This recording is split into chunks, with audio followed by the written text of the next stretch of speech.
Yeah, now I'm audible. I'm a mic person, so I know well. So thank you so much for being here today. Such a smiling, fabulous crowd. And usually, when I address people, they ask me about my profession. I'm one among those first ever radio jocks in Kerala in private FM stations. And few others asked me to share my experience as a social worker. Few others asked me to talk about me as an accident survivor. But today, I'm going to talk about me as a mother. Especially, I want to share the story with all the youngsters out there. I can see beautiful young faces. As a youngster, I was a disaster. I was so aggressive and I was a disrespectful person. And when I'm standing here and telling you this, I'm not proud of it at all. But then I used to be, because in every generation there'll be few youngsters who want to be, so-called aggressive youths, angry young man, angry young woman, yeah. But I went a bit overboard. I was an alcoholic and I used to be a chain smoker too. Again, I'm telling you, I'm not proud of it. And I was ashamed for my family members. And I had my silly reasons for it. I can call it silly right now, but it was not really silly then. I was born in a very conservative family, very conservative parents and society, because I'm a millennial. And I want to liberate. And fortunately or unfortunately, my sister was a very studious and a very well behaved girl. And you can see me, I'm a tomboy. I look exactly like my father, his exact character. I'm a replica of my father. Can you blame me for that? So I'm a tomboy. And I was born with learning disability and I was hyperactive. So being a millennial, my parents or the society, they were not aware of that term even. Hyperactivity, what is that? They just called me a naughty young girl who's too naughty at times, messy. They never knew what is wrong with me, but I was a mess. And there was always comparison. People asked, well, are you Nisha's sister? My sister's name is Nisha, and she's a well behaved girl and teacher's pet. So, you know what I will go through in school and everywhere. So, I wanted to take revenge. I hated people. I hated my parents. And also, I was born to a very middle class family. I didn't have the luxury of money. My father thought that he'll provide education for both his daughters, which will apparently later bring in money. He was right. My father is not alive right now. He passed away last year on August 15th, yeah. And I miss him every day, every moment, because I missed a lot of years with him.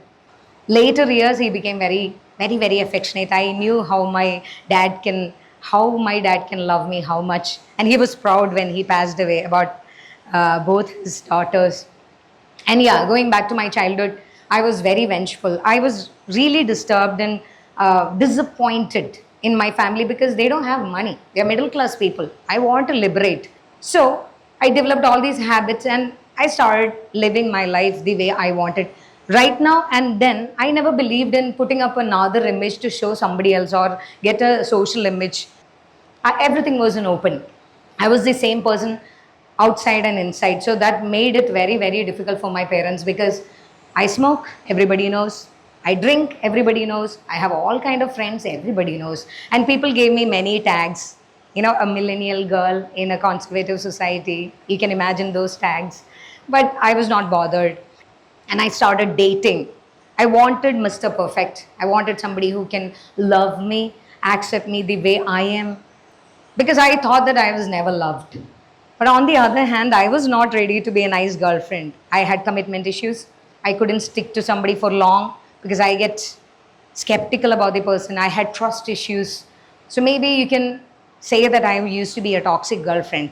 And I was single by the end of my 20s.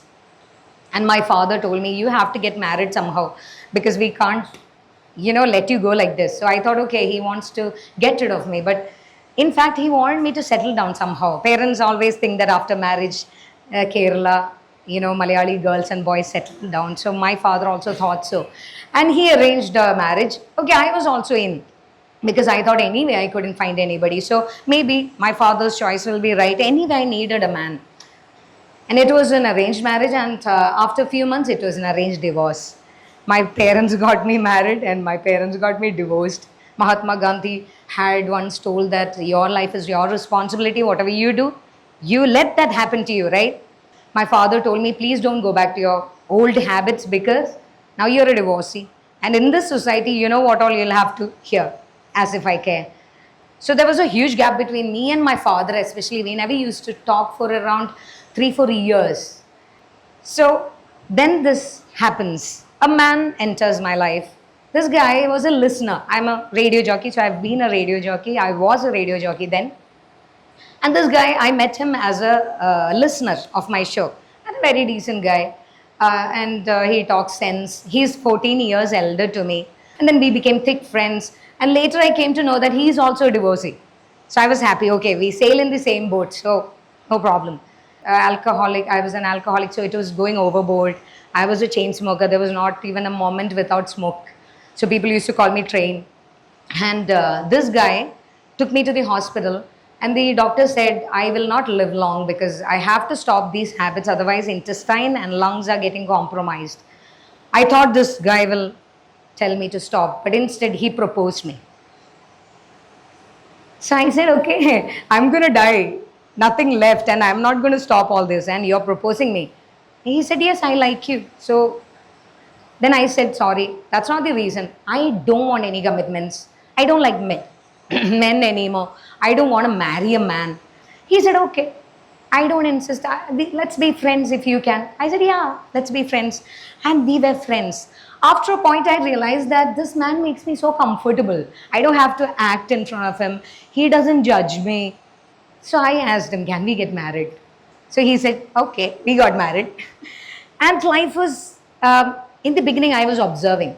You know, usually after marriage, people change, right? They start slowly imposing their interest on us. But this guy is consistent. And I was like, man, this is the man whom I always dreamt of. I got my perfect man. And we were happily moving on. This guy just had one wish, simple wish. He wanted to be a father. He wanted a child. I said, no way. I myself was a very responsible person. And how can I take up a responsibility of a child? So I told him, forget about it. I cannot be a mother. I'm not a mother material. So he said, no problem. We don't want kids. Let's be happy living together and getting married. So I was like, wow, such a man exists. And then he really wants a child. And I decided to have a child. But my life changed forever after that. Because I had to stop all my habits. And I faced withdrawal, cramps, nausea, headaches, mood swings. It was hell for me. But I already conceived. Then I started reading about motherhood. We all do. And it shocked me because I read that alcoholic women will have deformed or children with disabilities. Smokers will have children with cleft lip. My husband was very happy. His family is so excited. But I cannot even imagine giving birth to such a child, which will be a lifelong guilt for me, right? And I'll have to answer to everybody. And the whole world will point their fingers at me. I didn't want that. Then again, Dr. Ramani Philip, she used to be my gynecologist. She told me, it's okay, Neena. You can stop now. You can prepare your mind and be positive. All those things. And I realized that I don't feel anything. Where is the motherhood? Where is the love? You know, we see in videos, my child. No, nothing is coming. No heart feelings, no emotional connect. Then I told my husband that I don't feel anything. He said, it's okay. He'll come out and whoever it is, now it is a he. So that's why I said he. And you'll feel that. I said, okay. But the day came. I'm about to deliver the child and I don't feel anything for the child. I'm just worried. And I opted for normal delivery. I know it's painful, but I had again read that if you deliver a child and you experience the pain and the motherhood comes, nothing came. Just the baby came.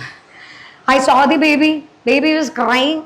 And the doctor told me, breastfeed him. I was like, hey, what? But my husband, he was so happy, excited. He is 42 then. And he has got his child in his arms. And he was jumping out of joy. I was like, okay, fine. One part is solved. Now the other part, child. I went back home with the child. And I was like, this baby cries all day, all night. Whenever I close my eyes, the child starts screaming, ah, and I have to breastfeed him. That's not a simple thing, I'll tell you. We do campaigns about breastfeeding, but my nipples cracked again and again. Pus, blood, pain, mothers will know. And I hated the baby. And I started hating my loving husband. And I understood that I'm in a danger zone. I later realized that maybe I was going through some mild postpartum. And I'm a very strong woman, okay? I can overcome any situation. That's what I believed and still believe. And I decided to trick my mind. I decided to treat this boy as a toy, okay? You delivered a toy from some online website and you cannot return it now. And it's forever there. It moves, it cries, it. Okay, then things started getting better. Okay, it worked for me. And I moved on. I joined back work. Whenever I was at work, I was feeling very myself, you know. But when I come back home again, the child and the breastfeeding, then the day came where we met with this accident. My son was 7 months old, and this was our car. Okay, so you can imagine what happened to us. My son, me, and my husband, we were going to my husband's hometown, and this car came, overtaking another bus, and it was a head-on collision. What happened to me is my head went and hit the windshield. Okay, so windshield broke. Along with that, my face got ripped off my head. I saw the skin, the eyelid, whatever skin I had on my face and my hair, everything was hanging on that windshield. This was my face after 2 surgeries. And my husband, the steering wheel was inside his chest. All his ribs broke and got into his intestine, kidney, lungs, everything was damaged. And my son, I dropped him under the dashboard so he didn't got crushed. So people say that it's my presence of mind. No, no, some other force saved him to teach me a lesson. I was made to sit because I couldn't lie down. My backbone, my neck, everything was injured. My body was fully swollen and blue in color. And my head, I don't have a face anymore. So they said that my husband will pass away in 2 days. My dream-like life, my husband, who is my Prince Charming, is going to die. And my son is somewhere, I'm not thinking about him then. But in 2 days, I got the news that my husband is saved. But still, he has to fight for a long time. He lost his voice because his lungs had to be cut. When you're breastfeeding a child, if the child doesn't feed on your breast, it will get swollen up. And the pus, blood, everything started coming out along with all this swelling on my body. My backbone is paining. My whole face is sutured together. I started missing his smiles. He recently started calling me Amma, okay? He's just 7 months old. And this boy started calling me Ma, something like that. And I remembered how he used to look for me when I was not around. I was sad and happy at the same time because I knew that my son is alive. He's okay. I can anytime hug him and I'll show him now how a mother loves us. And then this happened. I wanted my sister to bring him to visit me in the hospital. My son had this post-traumatic stress. And he was kind of okay. She brought him in to visit me in the hospital. And as I told you, I'm sitting in a slanting position without a face, without a proper body. And my sister is walking in. And the boy is with her in her arms. We call him Baba, okay, Baba. So I cannot call him Baba now because all my lips, eyes, everything is sutured together. I tried to call him and some kind of a weird sound came out like wah, wah, wah, wah, something like that. So the boy looked around. He couldn't understand from where it is coming. And she slowly put him on my lap. I'm all in pain. I lifted my arms. I touched my boy. And I wanted to hug him. And I looked at his face. And I called him Baba. I'll never forget the facial expression he had then. He looked at me like this. And he stared for some time. And he turned around to my sister, spread his hands, and he called her Amma. That was like a big slap on my face. That is one moment after that accident or in my entire life where I screamed. Blood, tears, everything rolled down my body. And I realized one thing, dear friends, the creation, the life which came out of my womb couldn't recognize me. Then I realized that there is something that created me out there, my universe, which blessed me with perfect parents. My father gave us best education, best thing that he could give us. My mother, who always worked for us day and night, never complained. My husband, my colleagues. I used to be a really bad person. I'm not using that word here. No matter whether it is my friend or colleague, if I get troubled, I'll make sure that you suffer. That was my attitude. Right after getting out of the hospital, I went and touched everybody's feet, including my colleagues, and begged for forgiveness. I said, I'm sorry for whatever I did. I'm still thankful to everybody who forgave me. And my parents owned me. I didn't have a face anymore. I used to be so proud of my looks. I used to be very beautiful and very talented. I'm still talented.